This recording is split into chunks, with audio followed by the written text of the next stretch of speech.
আসসালামু আলাইকুম ভিউয়ার্স, আবারও হাজির হয়ে গেলাম আপনাদের রিকোয়েস্টের আরেকটি ভিডিও নিয়ে। তো আজকের ভিডিওতে থাকবে সেমি পাটিওয়ালা সালোয়ার আপনারা কিভাবে সহজ পদ্ধতিতে তৈরি করবেন। আশা করছি আপনারা পুরো ভিডিওটি মনোযোগ সহকারে দেখবেন, তাহলে আপনারা খুব সহজেই শিখে নিতে পারবেন। তো প্রথমে এখানে আমি কাপড় নিয়ে নিয়েছি। তো এখানে হচ্ছে 3 গজ পরিমাণ কাপড় আছে। তো কাপড়টাকে ঠিক এভাবে ভাঁজ করে নিচ্ছি লম্বালম্বি করে। তো এভাবে ভাঁজ করে নেওয়ার পর ঠিক এভাবে ধরে নিয়ে যতটুকু প্রয়োজন এভাবে করে ভাঁজ করে নিতে হবে। তো এখন একটা ভাঁজ দেওয়ার পর এর উপরে হচ্ছে আবার আরেকটা ভাঁজ দিয়ে এটাকে হচ্ছে 4 ভাঁজ করব। তো আমি এভাবে করে 4টা ভাঁজ করে নিলাম। দেখতে পাচ্ছেন যতটুকু প্রয়োজন আমি মাপ মতো বসিয়ে নিয়েছি। এখন হচ্ছে উপর থেকে 1/2 ইঞ্চি পরিমাণ আমি দাগ কেটে নিব। 1/2 ইঞ্চি পরিমাণ হচ্ছে কোমরে জোড়াটা দেওয়ার জন্য, কোমরের সাথে জোড়া দেওয়ার জন্য। আর এখন হচ্ছে লম্বা আমি 34 ইঞ্চি নিলাম। 34 ইঞ্চি নেওয়ার পর এক্সট্রা হচ্ছে আরও 2 ইঞ্চি পরিমাণ নিয়েছি। তো এখানে যেহেতু লম্বা 40 ইঞ্চি পরিমাণ, মানে 40 ইঞ্চি মাপ নিয়ে আমি কাপড়টা কাটবো। আর সালোয়ারের যে মোহরিটা আছে সেটা হচ্ছে আমি 6.5 ইঞ্চি এখানে দাগ কেটে নিলাম। আর এক্সট্রা হচ্ছে 1 ইঞ্চি বাড়িয়ে নিয়েছি। এখন আমি দাগটাকে মিলিয়ে নিচ্ছি। তো এরপরে হচ্ছে আমি এখন এই সাইড থেকে, এটা হচ্ছে খোলা অংশ, আর আমি যেই সাইডে আসি সেটা হচ্ছে বন্ধ অংশ, 26 ইঞ্চি পরিমাণ নিয়ে নিলাম। খোলা অংশ থেকে 26 ইঞ্চি পরিমাণ দাগ কেটে নিয়েছি। এখন সালোয়ার মোহরিতে যে 1 ইঞ্চি এক্সট্রা নিয়েছি সেটা থেকে হচ্ছে 26 ইঞ্চি পরিমাণ আমি দাগ দিয়ে নিচ্ছি। তো এভাবে করে দাগ কেটে নিয়েছি। এখন আমি এভাবে কোনাকুনি করে নিচ্ছি দাগ কাটার সুবিধার জন্য। তো এখন হচ্ছে আমি দাগ অনুসারে এটাকে কেটে নিচ্ছি। তো এরপর দাগ অনুসারে আমি সুন্দরভাবে কেটে নিব। এক্সট্রা যে 1 ইঞ্চি নিয়েছি সেইখান থেকে হচ্ছে আমি কাটিং করে নিব 26 ইঞ্চি এখানে যে দিয়েছি সেই পর্যন্ত। তো এটা হচ্ছে ভাঁজ করে এখানে বর্ডার হবে নিচের অংশটাতে। এরপর আমি যেটা করব, আরও এক্সট্রা কিছু কাপড় যোগ করব, অর্থাৎ আরও এক্সট্রা কিছু কাপড় আমি যোগ করব এখানে, কারণ যেহেতু পাটিওয়ালা সালোয়ারে অনেক কাপড় লাগে কুচির জন্য। তো এখানে হচ্ছে আমি এখানে যে 26 ইঞ্চি পরিমাণ নিয়েছি কাপড়টা, তো 26 ইঞ্চি পরিমাণ এখানে হচ্ছে লম্বা কাপড়টা কাটিং করব। তো এই 2 বাস কাপড়কে আমি আবার 4 বাস পরিমাণ করে নিলাম, 4 বাজে ভাঁজ করে নিলাম। নেওয়ার পর এখন হচ্ছে উপর থেকে আমি মাপটা দিয়ে নিব। উপর থেকে 26 ইঞ্চি পরিমাণ দাগ দিয়ে নিব।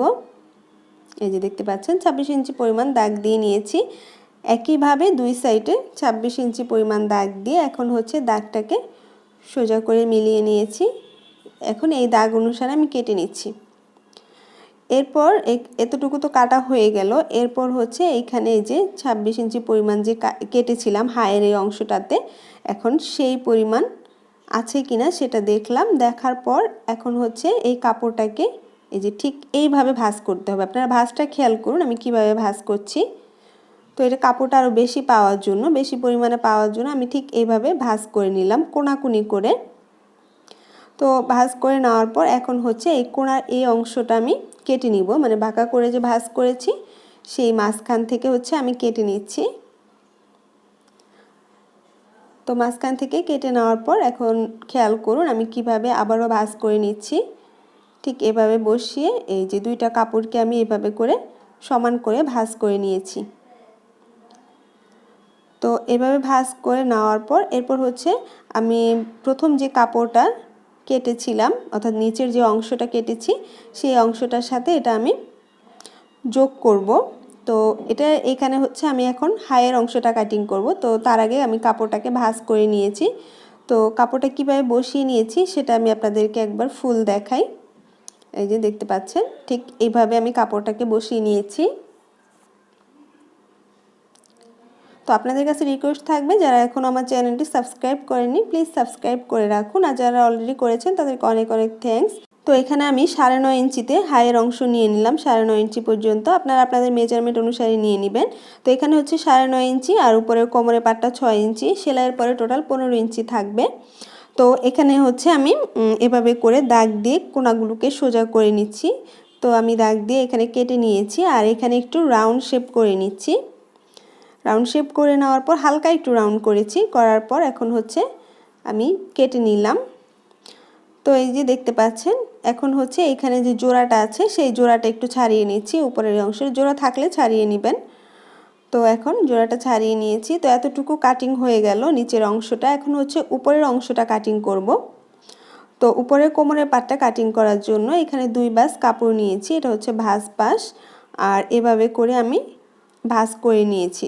2 বাস থেকে এখন হচ্ছে 4 বাস করে নিয়েছি। নেওয়ার পর তো কোমরের হচ্ছে উপরের অংশ হবে 6 ইঞ্চি, কোমরের উপর থাকবে 6 ইঞ্চি। তো উপর থেকে 1/2 ইঞ্চি পরিমাণ সেলাইয়ের জন্য রাখলাম এখানে।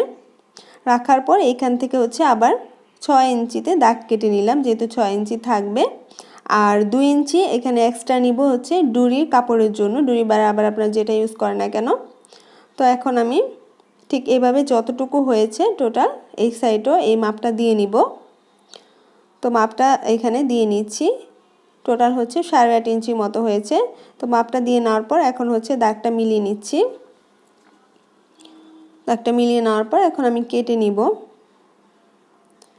তো কেটে নিয়েছি। এইখানে যেহেতু আমার কোমরের কাপড়টা কম আছে, এখানে এক্সট্রা কিছু কাপড় যোগ করতে হবে। অর্থাৎ এইখানে কোমরের কাপড় হচ্ছে 20 ইঞ্চি আছে, মানে টোটাল কোমর হচ্ছে 40 ইঞ্চি, কিন্তু আমাকে এক্সট্রা আরও কাপড় যোগ করতে হবে। তো এখানে 40 ইঞ্চি যেহেতু আছে, আমি এখানে 3 ইঞ্চি করে 6 ইঞ্চি আরও যোগ করে নিচ্ছি 2 পাটে। তো এখানে হচ্ছে আমি 23 ইঞ্চি আর হচ্ছে 1/2 ইঞ্চি বাড়িয়ে নিয়েছি সেলাইয়ের জন্য। 23.5 ইঞ্চি পরিমাণ কাপড় আমি এখানে নিয়ে নিয়েছি। তো এখন হচ্ছে আমি কেটে নিচ্ছি। যারা সেলাই কাজে একেবারেই নতুন তাদের জন্য আমি আরেকটি চ্যানেল ক্রিয়েট করেছি, আপনারা চাইলে সেই চ্যানেলে ঘুরে আসতে পারেন। তো আমি ডেসক্রিপশন বক্সে লিঙ্কটা দিয়ে দিব। তো আজকে এই পর্যন্তই। এর পরের পর্বে আমি আপনাদেরকে সেলাই করে দেখাবো। তো আপনারা ভালো থাকবেন, সুস্থ থাকবেন। আল্লাহ হাফেজ।